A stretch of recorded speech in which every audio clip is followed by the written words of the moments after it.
আজকের লাঞ্চে ছিল তেলকই, তার সাথে ভাত, চর্বির বড়া আর তার সাথে ট্যাংরা মাছের ঝাল। এত কিছু দিয়ে লাঞ্চ করে আমার বর চলে যাচ্ছে বাড়ির উদ্দেশ্যে। হ্যাঁ, টাটা। সাবধানে যাবে। ও বাবা, টাটা করছে দেখো। ঠিক আছে, ফল আমার এতগুলো ফল কাটা হয়েছে, সবাই খাবো। তন্ময়ও খেয়ে বেরিয়ে গেছে। দে, ভালোই কিন্তু আমাদের গাছের ড্রাগন ফল হচ্ছে।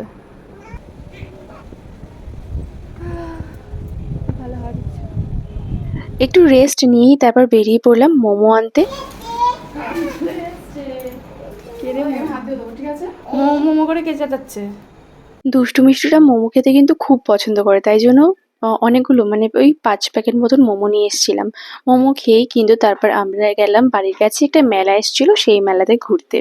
তো ওখান থেকে ঘুরে তারপরে আবার চলে আসলাম নেমন্তন্ন বাড়িতে। লোকনাথ বাবার পুজো ছিল, তো সবাই মিলেই গেছিলাম। আর ওরা দেখো একা হাতে খেয়েছে আর পরিষ্কার করে কিন্তু খেয়েছে।